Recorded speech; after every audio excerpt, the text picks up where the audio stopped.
என் பாட்டை எடுத்து விட்டா ஒரு சனமெல்லாம் மெய் மறக்கும், அது உசுரோட போய் கலக்கும். எனக்கு சித்ருவமான ஒரு வெட்டிவேர் சாங் பத்தி சொல்லியிருந்தீங்க. அந்த பாட்டும் எங்களுக்காக நீங்க கண்டிப்பா பாடணும். வெட்டி வேறு வாசம் விடல புள்ள நேசம், வெட்டி வேறு வாசம் விடல புள்ள நேசம். எப்படியா போட்டாரு, ஐயோ கடவுளே. செட்ல வந்து உங்களுக்கு மிஷ்கின் சார் வந்து வாட்ச் கொடுத்துருப்பாங்க. அதெல்லாம் வாங்கும்போது உங்களுக்கு எப்படி சார் இருந்தது? பொண்ணு வாங்கி கொடுத்தது அப்படிங்கிறது தெரிஞ்சும், அது எவ்வளோ முக்கியம்னு தெரிஞ்சும் அதை நமக்கு கொடுக்குறாங்கன்னா இப்போ எந்த அளவுக்கு. ஒரு முறை கூட எங்கள் சித்தப்பா என் பணம்னு சொல்லி நான் என் காதலை கேட்டதே இல்லை. என் பணம்டான்னு இன்ன வரைக்கும் ஒரு முறை கூட சொன்னதில்லை. எங்கள் சித்தப்பா வந்து எனக்கு பெரிய கிஃப்ட்டு. அப்படியே வயலில் மறந்தடிப்பார் எங்கள் டேடினா. உடம்பு வேர்த்து போய் அந்த வேர்வையில் அந்த உடம்பு ஊறி போய் அப்படியே பவளை மாதிரி அடிக்கிற வெயிலில் மினுமினுக்கு பாருங்க. மனுஷனாவே பிறந்துடவே கூடாதுரா அப்படின்னலாம் நினைப்பேன். கிராமங்களில் சாதிய பார்வையெல்லாம் இப்போ குறைஞ்சிருக்குங்களா? ரெண்டு பேருக்கும் ஒரே மானம் தானே இருக்குது. நானும் துணி போட்டுக்கிறேன், அவங்களும் துணி போட்டுக்கிறாங்க. நான் இதை கேட்கணுன்னா இன்னும் வைரங்கமாக கேட்டுருவேன், அது தவறாக போயிடும்.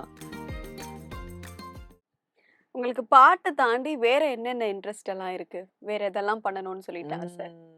எனக்கு பாட்டு தாண்டி நிறைய இன்ட்ரெஸ்ட்னா வந்து நிறைய புத்தகம் படிப்பேன், நிறைய புத்தகம் எழுதியிருக்கேன், நிறைய இன்ஸ்ட்ருமெண்ட் வாசிப்பேன், நிறைய கெட்டப் போட்டு நடிப்பேன், நிறைய விஷயங்களை சொல்லலாம். அதாவது எதையும் தெரியாதுன்னே சொல்ல மாட்டேன், கற்றுக்குவோம் அப்படின்ட்டு. இந்த மாதிரி தான் இந்த இன்ஸ்ட்ருமெண்ட் அவ்வளோ ஃப்ளூட் வாசிப்பேன், தவில் வாசிப்பேன், டோலக் வாசிப்பேன். இதெல்லாம் நீங்க வந்து கிளாஸ் போயிட்டு கத்துக்கிட்டீங்க? எதையும் கிளாஸ் போயே கற்றுக்கல. எல்லாம் அந்த இசை மேலே உள்ள ஆர்வம். இந்த இசை மேலே எனக்கு ஆர்வம் ஏற்பட்டதே எங்கள் இளையராஜா ஐயா தான். ஒரு ஒரு ஒவ்வொரு சாங்ஸ்லையும் இப்போ எப்படி ஒரு எடுத்துக்காட்டுக்கு சொல்லணும்னா, ஒரு சாங் இப்போ போயிட்டு இருக்குன்னா அப்படியே இடையில ஒரு ஃப்ளூட் வந்து அப்படியே டக்குன்னு வந்துட்டு போகும், இடையில ஒரு வயலின் வந்து டக்குன்னு வந்துட்டு போகும், இடையில ஒரு தவில் வந்து அப்படியே டக்குன்னு வந்துட்டு போகும், ஒரு ஒரு பிட்டா. அது இன்னும் நம்ம வந்து அவருடைய அதாவது இதெல்லாம் ஒரு அப்படியே அந்த மனதை அப்படியே மயக்கக்கூடிய ஒரு மது. அந்த சின்ன சின்ன பீட்டெல்லாம் அப்படியே சொல்லும்போது இப்போ உடம்பெல்லாம் எனக்கு சிலுக்குது. அப்படி டக்குன்னு வந்துட்டு போறதே அப்படி இருக்கும். எப்படியா போட்டாரு, ஐயோ கடவுளே, எப்படிதான் போட்டீங்க அப்படின்னு நாம போய் கேட்க முடியாதுல்ல இளையராஜா ஐயாவை, எப்படியா நீங்க போட்டீங்க அப்படின்னு. நீங்க பார்த்து இருக்கிறீங்க இல்லையா இளையராஜா சார்? அவங்க உங்களுக்கு என்னெல்லாம் சொன்னாங்க? என்ன மாதிரியான அட்வைசஸ் கொடுத்தாங்க? இளையராஜா ஐயா எனக்கு நான் போன உடனே நான் இளையராஜா ஐயாவை பார்க்க போறேன்னே எனக்கு தெரியாது. அப்போ இதே ஷர்ட் இதே கெட்டப்பில் தான் போனேன். நீ பார்க்கலாண்டா, அண்ணனை பார்க்கலாண்டா அப்படின்னு கங்கைமரன் சார் சொன்னாங்க என்கிட்ட. சரி அழைச்சிட்டு போவான்ட்டு இருந்தேன். நான் அரேண்டுக்கு டீமில் கூட்டிகிட்டு போனாங்க. நான் நம்பலை, ஏவி எடுக்க போகணும் அப்படின்னு சொல்லி தான் அழைச்சிட்டு போனாங்க. ஓ, உங்ககிட்ட சொல்லிட்டு கூப்பிட்டு என்கிட்ட சொல்லிட்டு கூட்டிகிட்டு போகல. ஓகே. திடீர்னு போய் ஒரு இடத்துல நிப்பாட்டி இதான் இளையராஜா சாரோட ஸ்டூடியோ அப்படின்னு சொன்னதும், இதுவா அப்படின்னு பார்த்தா கோல்டன் கலர்ல இளையராஜான்னு ஒரு பேர் போட்டு ஒரு ஸ்டுடியோ இருந்துச்சு. நான் போய் நிக்கிறேன், கதவு தன்னால திறக்குது, உள்ளார ஒரு அண்ணன் நின்னுட்டு வணக்கம் வைக்கிறாரு. அப்புறம் கங்கையமரன் சார் வந்து இன்னும் சின்ன பிள்ளைகிட்ட விளையாடுற மாதிரி குறும்புத்தனமா. அதுல அமரன் ஐயா சொன்னதுல ஒரு பெரிய விஷயம் என்னன்னா, பரவாயில்லடா நீ அண்ணன் பேரை எடுத்துட்ட, அப்படி நீ ஈஸியா எடுத்துட்ட பேரை அப்படின்னு சொன்னது. ஐயா அப்படி சொல்லாதீங்க அப்படின்னு கீழே விழுந்து காலை தொட்டு கும்பிட்டுட்டு கட்டி பிடிச்சிட்டேன். அப்படி சொல்லாதீங்க நீங்க அப்படின்னு, அவங்க பேரை என்னைக்கு நான் எடுக்க முடியாது அப்படின்னு, அப்படி சொல்லாதீங்க அப்படின்னு. அப்புறமேட்டுக்கு ஐயா கொஞ்சம் ஸ்டூடியோவில் கொஞ்சம் வேலையாக இருந்தாங்க. அப்புறம் வந்து கண்ணாடி டோரில் ஒரு கனவா நினவானே தெரியல, அது கண்ணாடி டோரில் நின்னாங்க. வந்து இப்படி போய் பாருங்க அப்படின்னு சொன்னாங்களா. கதவை திறந்ததும் அப்படியே கிருகிருன்னு சுற்றி மயக்கம் போட்டு கீழே விழுந்துட்டேன். ஐயோ, பார்க்கலையா நீங்க? மயக்கம் வந்துடுச்சு, பார்த்த அதிர்ச்சியில மயக்கம் வந்துடுச்சுங்களா? சுத்தி மயக்கம் போட்டு கீழே விழுந்துட்டேன். அப்புறம் திரும்ப எழுந்திருச்சு ரிலாக்ஸ் ஆன பிறகு என்னாச்சு, அப்புறம் போய் கிட்ட அப்புறம் சொன்னாங்க, உங்க பாட்ட தாங்க ஏன் நான் பாடுவேன். மேபி உங்க பாட்டு உங்க மியூசிக்லயே நீங்க பாடுன பாட்டு மட்டும் தான் அப்படின்னு. அப்படியே பொன் சிரிப்பா சரி, சரி அப்படின்னு சொன்னாங்க. சரி. பொன் சிரிப்பாவே சிரிச்சுட்டேன். அவ்வளவா அது ஐயா எதுவும் பேசல. ஆசீர்வாதம் வாங்கிட்டேன். ஒரு பயம் எனக்கு பக்கத்துல போய் ஃபோட்டோ எடுத்துக்கலாம் அப்படின்னு சொன்னாங்க. பயம் எனக்கு. ஐயோ! பக்கத்துல போய் இப்ப நின்னா ஃபோட்டோ எடுக்கிறது அப்படின்னு ஒரே பயம். ஆனா பெரிய எவ்வளவோ பேர் அப்பாயின்ட்மென்ட் வாங்கிட்டு ஒரு தடவனாச்சும் பாத்துற மாட்டோமா அப்படின்னு எவ்வளோ பேர் ஏங்கிட்டு இருக்காங்க. யாருக்குமே கிடைக்காத நான் ஒரு லக்கி பெர்சனுங்க. இந்த வேர்ல்டுக்கே ஒரு லக்கி பெர்சன் நான். நான் என்னமோ தெரியல. நான் ஆரம்ப காலத்துலேருந்து பட்ட கஷ்டத்துக்கு வந்து இப்போ கடவுள் திரும்பி "சந்தோஷமா இருடா" அப்படின்னு சொல்லியிருக்காரோன்னு நெனைக்கிறேன். அ நான் ஒரு லக்கி பெர்சன். யாருக்குமே அடுத்து கிடைக்காத எல்லா யாருக்குமே கிடைக்காத எல்லா விஷயமும் எனக்கு கிடைச்சிருக்கு. அடுத்தடுத்து என்னென்ன பண்ணணும்னு சொல்லிட்டு உங்களுக்கு ஆசைலாம் இருக்கு? அதுக்கான எனக்கு முயற்சிகள் எப்படி போயிட்டுருக்கு? போய்க்கிட்டு எனக்கு அடுத்து என்ன செய்யணும்னா, என்னுடைய தந்தையாருக்கு நான் ஒரு பேராசிரியர் ஆகணும்னு பெரிய ஆசை. பெரிய கனவு அவருடைய கனவே அதுதான். எப்படியாச்சும் ஒரு தமிழ் பேராசிரியர் ஆயிடணும் அப்படின்னு. ஆகணும். அதுக்கான வழிகளையும் செஞ்சுக்கிட்டு இருக்கேன். நான் பாட்டுக்கும் முயற்சி செஞ்சுக்கிட்டு இருக்கேன். சேம் டைம்ல சிங்கராவும் இருக்கணும், ஒரு பேராசிரியராகவும் இருக்கணும் இருக்கணும்ன்றது அப்படின்னு உங்களுடைய ஆசையா இருக்கு. ஆசை. நீங்க வந்து அந்த ஏவில சொல்லியிருந்தீங்க, ஸ்டார்ட்டிங்ல வந்து சொல்லியிருந்தீங்க, "நான் எதுக்காக ஒதுக்கப்படுறேன்? அந்த ஒதுக்கப்படுறதுக்கான பதில தேடுறது தான் இந்த பயணம்." அப்படின்ற மாரி சொல்லியிருந்தீங்க. முதல்ல நீங்க வந்து ஏன் நம்ம ஒதுக்கப்படுறோம்னு நீங்க ஃபீல் பண்ண ஆரம்பிச்சீங்க? ஏன் ஒதுக்கப்படுறோம்னு நான் ஃபீல் பண்ண ஆரம்பிச்சேன்னா, இப்ப இது வந்து என்னோட கேள்வி மட்டும் இல்ல. இது என்னோட மொத்த ஃபேமிலியோட கேள்வியே இதுதான். என்ன காரணம்னா, இப்போ எங்க ஊர்லயே வந்து கொஞ்சம் டல்லான ஃபேமிலின்னா நான் எங்கள சொல்லலாம். டல்லான ஃபேமிலின்னு டல்லான எப்படி ஃபேமிலின்னா மென்ஷன் பண்ணலாம்? அவ்வளவெல்லாம் ஆடம்பரமா இருக்க மாட்டோம். எங்க வீடு வந்து கொஞ்சம் மோசமான நிலையா தான் இருக்கும். அத நான் வெளியில சொல்லிக்க மாட்டேன். நான் எப்பயும் கொஞ்சம் கொஞ்சம் எப்படி சொல்றது? கொஞ்சம் கெத்தா இருக்கணும் அப்படின்னு நெனைக்குவேன். ஆனா எங்க ஃபேமிலி அவ்வளவா வந்து ஹை கிளாஸ்லாம் சொல்லக்கூடாது. நாங்க ஒரு மிடில் ஃபேமிலி தான். ஆ எங்க அப்பா ஒரு ஆள் தான் வேலைக்கு போறாங்க. அப்பா போய் வந்து டோட்டல் ஃபேமிலிய செய்யணும். இதனில வந்து எங்க அப்பா கூட பொறந்தவங்க 4 சிஸ்டர் இருக்காங்க. 4 சிஸ்டருக்கு 2, 2 பொண்ணுங்க இருக்காங்க. அவங்க 2 பொண்ணுன்னு பார்த்தோம்னா, ஒவ்வொரு சிஸ்டருக்கும் நம்ம ஒரு ஒரு ஒரு ஒரு ஃபங்ஷன்னா எவ்வளவு செய்யணும்னு உங்களுக்கு தெரியும். நம்ம ஒவ்வொன்னும் செய்யணும். அவங்க ஒவ்வொன்னு தேவை வைக்கும் பொழுது, அவங்களோட தேவைய நம்ம பூர்த்தி செய்யணும். அதுக்காண்டி எங்க அப்பா வந்து விடாம உழைச்சு இந்த வேலை தான் எங்க டாடி பார்க்காத வேலையே இல்ல. நான்லாம் ஸ்கூல் படிக்கிற டயத்துல வந்து முடி வெட்டுனா அவங்களுக்கு ரூ. 100 குடுக்கணுமேன்னு எங்களுக்கெல்லாம் எங்க டாடி தான் முடி வெட்டி விட்டாங்க. என் அண்ணனுக்கா இருக்கட்டும், எங்க அப்பா. இன்னைய வரைக்கும் எங்க டாடி தான் வெட்டியும் விடுறாங்க. எனக்கு விவரம் தெரிஞ்சு வந்து நான் 2டே முறை தான் போய் கடையில முடி வெட்டியிருக்கேன். ஒண்ணு வந்து நான் 12த் படிக்கும்போது ஒரு ஃபங்ஷனுக்காக வேண்டி முடி வெட்டிக்கிட்டேன். அவனும் நல்லா இருக்கணும் அப்படிங்கிறதுக்காக வேண்டி. அதுக்கப்புறம் இந்த சேனலுக்கு வந்ததுக்கப்புறம் ஒரு முறை முடி வெட்டிக்கிட்டேன். 2டே முறை தான் கடையில போய் முடி வெட்டியிருக்கேன். எங்க டாடி தான் எனக்கு இன்ன வரைக்கும் முடி வெட்டி விடுவாரு. ஏன்னா அது என்னமோ தெரியல எங்களுக்கு வெட்டி விட்டு அவருக்கு பழக்கமாயிடுச்சோ அப்படின்னு. "இப்படி வெட்டி விடுங்கப்பா" அப்படின்னா கரெக்ட்டா வெட்டி விடுவாங்க. நீங்க எதனால நான் என்னோட ஃபேமிலி வந்து ரொம்ப பேக்வேர்ட்ஸ்ல இருக்கு. அதனால நாங்க ஒதுக்கப்படுறோம் அப்படின்னு ஒரு ஃபீல் பண்ண ஆரம்பிச்சுட்டீங்களா? அதுக்கு அந்த காரணம்னு சொல்ல முடியாது. இப்போ எப்படின்னா, அதான் என் ஏவிலயே சொல்லியிருப்பேன். எங்க டாடி எப்படின்னா, விவசாய கூலி வேலை தான் பார்க்குறாங்க. ஒருத்தவங்க வேலைய பார்க்க மாட்டாங்க. எப்படின்னா, இப்போ வயல் வச்சிருக்கவங்க கீழ தான் எங்க அப்பா வேலை பார்க்குறாங்க. இப்போ அவங்க வயல்ல மொத்த வேலையும் நாங்க பார்க்கணும்.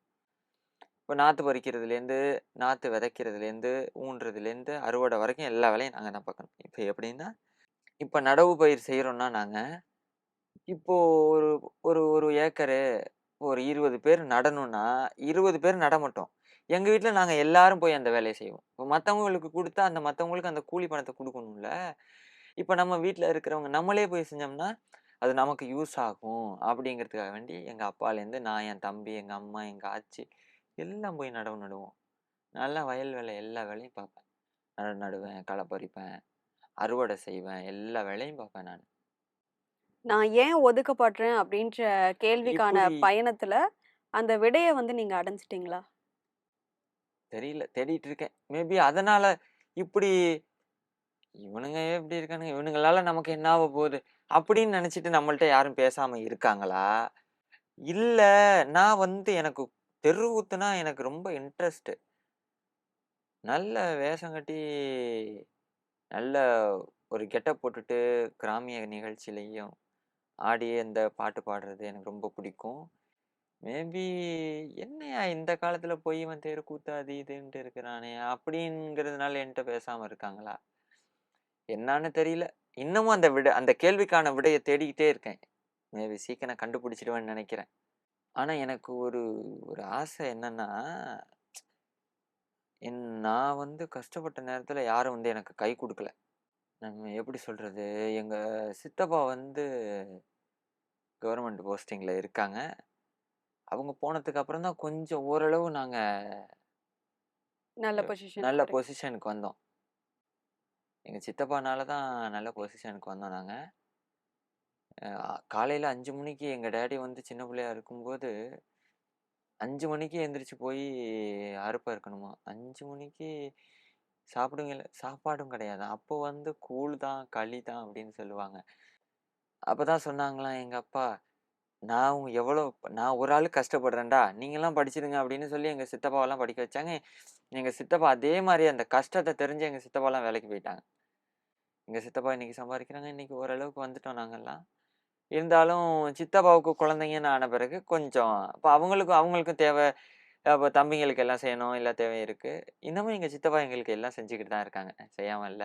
எப்படிப்பட்ட சித்தப்பா? எங்க சித்தப்பா இன்ன வரைக்கும் சம்பாரிக்கிறாங்க. எனக்கு 22 வயசு ஆகுது. நான் பொறந்து இன்ன வரைக்கும் எங்க சித்தப்பாவ பார்த்துக்கிட்டு இருக்கேன். ஒரு முறை கூட எங்க சித்தப்பா என் பணம்னு சொல்லி நான் என் காதால கேட்டதே இல்ல. என் பணம்ண்ணே, என் பணம்டான்னு இன்ன வரைக்கும் ஒரு முறை கூட சொன்னதில்ல. ஏடிஎம் கார்டெல்லாம் சும்மா கிடக்கும் என் சித்தப்பா. எனக்கு வேணும்னா நான் போய் எடுத்துக்குவேன். எங்க அப்பாவுக்கு வேணும்னா எடுத்துக்குவோம். எங்க சித்தியும் அப்படிதான். எவ்வளவு பணம் கேட்டாலும் குடுப்பாங்க. நல்லா ஊக்கப்படுத்துவாங்க. "அத செய் சரணு, இத செய் சரணுன்னு" ஊக்கப்படுத்துவாங்க. எங்க அம்மாவும் நல்லா மோட்டிவேட் பண்ணுவாங்க எல்லாருமே. எங்க சித்தப்பா வந்து எனக்கு பெரிய கிஃப்ட். உங்கள சரண் சரண்ன்னு கூப்பிட்டுட்டு இருந்தவங்க எல்லாரும் இப்ப சரண் ராஜா, சரண் ராஜான்னு கூப்பிடும்போது உங்களுக்கு எப்படி இருக்கு?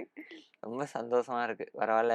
எனக்கு ரொம்ப நான் என்னுடைய ஆன்மாவா நான் நெனச்சது வந்து என்னுடைய இளையராஜா ஐயாவ தான். அவரோட பேர நம்ம நம்ம பேரோட சேர்ந்து ஒலிக்குது அப்படிங்கிறப்போ ரொம்ப மனமகிழ்ச்சி எனக்கு. இப்போ பாடிட்டு இருக்கீங்க ஷோஸ்ல. ஷோஸ் முடிச்சுட்டு என்ன பண்ணலான்னு? ஏதாவது மூவிக்கு பாடுற மாதிரி? மூவிக்கு பாடணும். மூவிக்கு பாடணும். நெறைய டைரக்டர்ஸ் வந்து வாய்ப்பு தரேன்னு சொல்லியிருக்காங்க மூவில. பாடலாம் நீங்க அப்படின்னு. உங்க வாய்ஸே யூனிக்கான வாய்ஸ் அப்படின்னு சொல்லியிருக்காங்க. நெறைய மியூசிக் டைரக்டர் வாய்ப்பு தரேன்னு சொல்லியிருக்காங்க. போகணும். அது இதுக்கப்புறம்னாச்சும் கொஞ்சம் சங்கீதம் கத்துக்குவோம் அப்படின்னு இப்ப ஓ! தோணுது. இதுக்கப்புறம் நீங்க கிளாஸ் போய் கத்துக்க ஏன்னா, போறீங்க. இப்ப இளையராஜா சாருடைய சாங்ஸ நான் கேட்பேன்.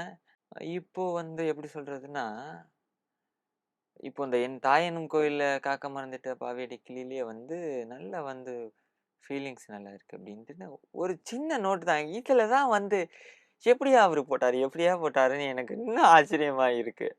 ஒரு சின்ன நோட்டு தான். எப்படி சொல்றதுன்னா, என் என் தாயெனும் அது ஒரே நோட்டு. ஆனா, என் தா அப்படி பாடிட்டேன் நானு அது. 2க்கு டிஃபரெண்ட் இருக்குல்ல. அந்த என் தா 2க்கு பாடி காட்டுறீங்களா எங்களுக்காக? அததான் இப்ப பாடி காமிச்சேன். என் இல்ல ஃபுல்லா பாடி தாயெனும் காட்டுங்க. என் தாயெனும் கோயில காக்க மறந்திட்ட பாவியடி கிளியே. என் வாயும் வயிறையும் போற்றி வளர்த்திட்ட பாவியடி கிளியே. என்ன தொட்டாலும் பார்த்தாலும் தோஷமடி கிளியே.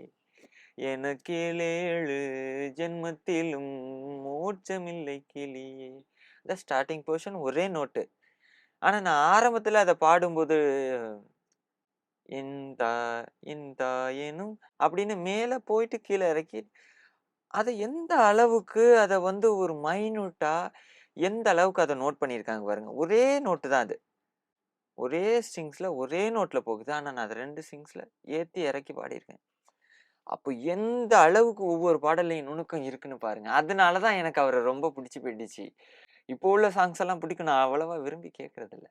ஆனா உங்களுக்கு இளையராஜா சாங் தான் அவ்ளோ இளையராஜா பிடிக்கும். சாங்ஸ். உங்களுக்கு நெறைய சாங்ஸ் இருக்கும் இல்லையா? இளையராஜா சார் பாடுனதுல. ஏன்னா அவ்ளோ பாட்டு அவங்க பாடியிருக்காங்க. அவ்ளோ பாட்டு அவங்க எழுதியிருக்காங்க அப்டின்னும்போது, உங்களுக்கு ரொம்ப புடிச்ச சாங், இந்த சாங் தான் நான் அடிக்கடி கேட்பேன். ரெகுலரா கேட்டுட்டே இருப்பேன் அப்டின்னா என்ன சாங்? ரெகுலரா கேட்டுக்கிட்டே இருப்பேன்னா, வெட்டிவேறு வாசம் அந்த பாட்டு நான் ரொம்ப கேட்டுட்டே இருப்பேன். மேபி இப்போ வரும்போது கூட 16 முறை கேட்டுக்கிட்டே வந்தேன் காதுல. நேத்திக்கு ஒரு 70 முறை கேட்டிருப்பேன். அதுக்கு முந்தின நாள் ஒரு 70 முறை கேட்டிருப்பேன். என்னங்க இத்தன முறை கேட்பேன்றீங்க? எனக்கு இன்னும் வெறுக்கல. வெறுத்துரும்னு பார்க்குறேன் அந்த ஒரு பாட்டு. அதுல அந்த ஜானகி அம்மாவோட வாய்ஸ் அப்பா! உண்மையிலேயே வந்து இவங்கலாம் ஒரு இறையருள் பெற்றவங்க. நான் என்னுடைய வாழ்க்கையில நெறைய முறை கேட்ட பாட்டுன்னா அத சொல்லலாம். வெட்டி ஒரு வாசம். ஆனா எனக்கு புடிச்ச பாட்டு அப்படின்னா, ராஜா சார் பாடுன அவதாரம் மூவில வந்து "ஹரிதாரம் பூசிக்கொள்ள ஆசை, நான் அடவு கட்டி ஆட்டம் போட ஆசை" அப்படின்னு அதுல மேபி ஒரு சரணத்துல வந்து சொல்லியிருப்பாரு ஐயா. அ அதுல வந்து ஜானகி அம்மா ஒரு டயலாக்கா சொல்லுவாங்க. "நீ பாட்டாக நினைப்பதெல்லாம் அது பாட்டாக போய்விடுமா" அப்படின்னு சொல்லும்போது அதுக்கு ராஜா சார் சொல்லுவாங்க, "ஆ அதெல்லாம் என் பாட்டு இல்ல" அப்படின்னு சொல்லுவாங்க. அது எவ்வளோ பெரிய விஷயம். அது உண்மை. அது உண்மையான ஒரு தகவல். அப்போ "நீ பாட்டாக நினைக்கிறதெல்லாம் பாட்டா போயிருமா?" அப்படின்னு. "அதெல்லாம் என் பாட்டு இல்ல" அப்படிங்குவாரு இளையராஜா சார். அப்புறம் இளையராஜா சார் ஒரு பதில் சொல்லுவாங்க. "என் பாட்டை எடுத்து விட்டா ஒரு சனமெல்லாம் மெய் மறக்கும். அது உசுரோட போய் கலக்கும்." எனக்கு செத்துருவோமான்னு வரும். இத கேட்டுக்கிட்டே ஐயோ! செத்துருவோமா அப்படின்னு. உசுரோட போய் கலக்கும். இது ரசிக்காத ஆளே இருக்க முடியாதுங்க எங்க ஐயாவ. ரசிக்காத இப்படியே கால புடிச்சுக்கிட்டே இருக்க சொன்னா வருஷம் முழுக்க இருந்துருவேன். இளையராஜா சார. வெட்டிவேர் சாங் பத்தி சொல்லியிருந்தீங்க. அந்த பாட்டும் எங்களுக்காக நீங்க கண்டிப்பா பாடணும். நான் அத கேட்டுருக்கேன் தான் அவ்வளவா பாடி ட்ரை பண்ணதில்ல. இருந்தாலும் உங்களுக்காக வேண்டி நான் பாடுறேன். வெட்டி வேறு வாசம் விடல புள்ள நேசம் வெட்டி வேறு வாசம் விடல புள்ள நேசம் பூவுக்கு வாசம் உண்டு பூமிக்கும் வாசம் உண்டு வேருக்கு வாசம் வந்ததுங்கோ மானி வெட்டி வேறு வாசம் விடல புள்ள நேசம். சார் நீங்க இப்ப இந்த பாட்டுலாம் கத்துக்கும்போது, இதுல நெறைய விஷயம் சொல்லுவாங்க இல்லையா? ஸ்ருதி இருக்கணும், ஸ்கேல் பிடிக்கணும், அந்த மாரி ஏதேதோ நெறைய சொல்லுவாங்கல்ல. ஸோ நீங்க அத கிளாஸ் போயும் கத்துக்கல அப்டின்னும்போது, ஃபர்ஸ்ட் டைம் இந்த மாதிரியான வார்த்தையெல்லாம் நீங்க கேட்கும்போது உங்களுக்கு எப்படி இருந்தது? இல்ல ஸ்டார்ட்டிங்ல வந்து பாட்டு கேட்டுட்டு பாடுறது தான் உண்டு. இது வந்து நான் ஆடிஷன் வரும்போது ஒரு காமெடியான ஒரு விஷயம் நடந்துச்சு. என்ன அப்டின்னா, நான் பூமணி அண்ணன் இப்போ கானா பூமணி அண்ணன் இருக்காங்க என் கூட பாடிட்டு. அந்த அண்ணன்ட்ட நான் கேட்டேன். "என்னண்ணா ஸ்கேல் சொல்லுங்கன்னா எல்லாம் ஏ, ஜிங்கிறாங்களே என்னண்ணா அப்டின்னா?" "அது ஒண்ணும் இல்லடா. இவங்க நீ ஒரு நடராஜா ஸ்கேல் ஒரு 5, 6 இது வாங்கி போட்டுக்க. ஐயய்யோ! அவங்க கேட்கும்போது எடுத்து குடு" அப்டின்னது நான் அடுத்த தடவ வரும்போது உண்மையிலேயே வாங்கிட்டு வந்துட்டேன். ஸ்கேல. ஐயோ! அது ஒரு எப்படி சொல்றது? நம்ம கிளாஸ் போகலல்ல. எந்த பாட்டுக்கும் கிளாஸ் போகல. நமக்கு தெரியாது இந்த ஸ்கேலு அப்படின்னு. அதுக்கப்புறம் தான் நான் விளையாட்டுத்தனமா சொல்லிட்டேன். ஸ்கேலு பேக்ல இருக்குண்ணே அப்படின்னு சொன்னதும், "ஏன்டா லூசு! நீ என்ன ஸ்கேல்ல பாடுறேன்னு சொல்றான்னா?" அப்புறம் தான் வந்து அங்க ஆடிஷன் அட்டெண்ட் பண்றவங்கலாம் சொல்றாங்க. ஸ்கேல்னா அது என்ன ஸ்ருதியில இருக்கு அப்படின்னு பாடுறது அப்படின்னு. ஆனா நீங்க எனக்கு அப்படியே நடராஜர் ஸ்கேல் போய் மொக்கையாயிடுச்சு. வாங்கி எனக்கு எல்லாரும் சிரிச்சுட்டாங்க பார்த்து. எனக்கு அப்படியே ஒரே ஷையா போயிடுச்சு. இப்போ உங்களுக்கு அதெல்லாம் நினைக்கும்போது, நான் எந்த இடத்துல இருந்து எந்த இடத்துக்கு வந்திருக்கேன் பாத்தியா? அப்படின்னு சொல்லிட்டு இதா ரொம்ப இருக்கா? சந்தோஷமா இருக்கு. இப்ப நினைக்கும்போது, இந்த ஸ்கேல்ல நான் பாடுறேன் அப்படின்னு இப்ப சொல்றேன். இந்த ஸ்கேல் தான் நான் பாடுறேன். இந்த ஸ்கேல் குடுங்க அப்படின்னு நான் சொல்றேங்கும்போது, என் ஃப்ரெண்ட்ஸ் அவ்வளவு எனக்கு சப்போர்ட். "இது என்ன ஸ்கேலு மச்சி என்ன?" அப்படின்னு கேட்கும்போது, "இது இந்த ஸ்கேல்றா" அப்படின்னு சொல்லுவாங்க. என் ஃப்ரெண்ட்ஸ் எல்லாம் அவ்வளோ சூப்பர் டைப்பு. இங்க வந்து அவங்க என் ஃப்ரெண்ட்ஸோட உதவியில ஓடிக்கிட்டு இருக்கேன் நான். நீங்க வந்து சொல்லியிருந்தீங்க, நான் வந்து நெறைய வேலை செஞ்சிருக்கேன். காலேஜ் முடிச்சுட்டு போனதுக்கப்புறம் ஹோட்டலுக்கு வேலைக்கு போவேன். அதுக்கப்புறம் வாழை தார்லாம் எடுத்துட்டு போவேன். அந்த மாரி நெறைய சொன்னீங்க. இது எல்லாமே வீட்டுக்கு தெரியாமலே நீங்க செஞ்சுட்டு இருந்தீங்களா? ஆமா.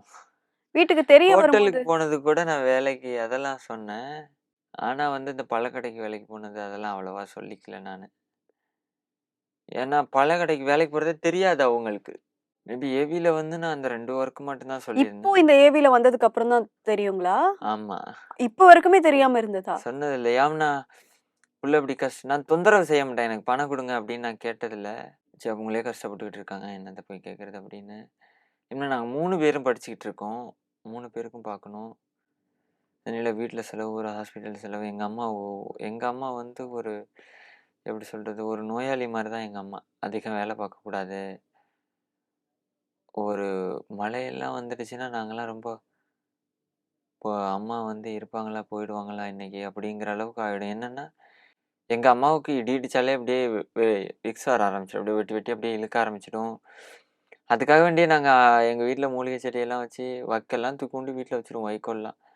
வீட்டுக்குள்ள வச்சு இடி இடிச்சிட்டாலே வெட்டி வெட்டி இழுக்க ஆரம்பிச்சிரும். வக்கீல போட்டு கொளுத்தி விட்டு அந்த இலைய சூடு காமிச்சு அங்கங்க சூடு வைப்போம் எங்க அம்மாவுக்கு. அது சரியாகணும் அப்படின்னு. அதனால அதிகம் வேலை பார்க்க விட மாட்டோம். அவ்வளோ ஒரு பத்திரமா பார்த்துக்குவோம். அப்படிங்கிறதுனால அவங்கள கஷ்டப்படுத்தக்கூடாதுல்ல. எங்க அப்பா ஒரே ஆள் எவ்வளவுதான் கஷ்டப்படுவாரு. சென்ட்ரிங் வேலைக்கு போவாரு, வயல் வேலைக்கு போவாரு. எல்லா வேலைக்கும். இந்த துப்புரவு பணியாளரா கூட எங்க அப்பா வேலை பார்த்துருக்காரு. என்ன ஒண்ணுன்னா, எங்க வாழ்க்கையில சில நேரங்கள்ல நான் யோசிப்பேன், மனுஷனாவே பொறந்துறக்கூடாது அப்படின்னு. நான் சில நேரம் நம்ம கல்யாணமே பண்ணிக்க கூடாது. நம்ம படுற கஷ்டத்த நம்ம பிள்ளைங்களும் படக்கூடாது அப்படின்னெல்லாம் நெனச்சிருக்கேன் நானு. அந்த அளவுக்கு ரொம்ப வருது. ச்சே! மனுஷனாவே பொறந்துறவே கூடாதுடா அப்படின்னெல்லாம் நெனப்பேன். எங்க அப்பா அப்படியே வயல்ல மருந்தடிப்பாரு. எங்க டாடி நான் அன்னக்கூடையில தூக்கி கொண்டு மருந்த குடுப்பேன்.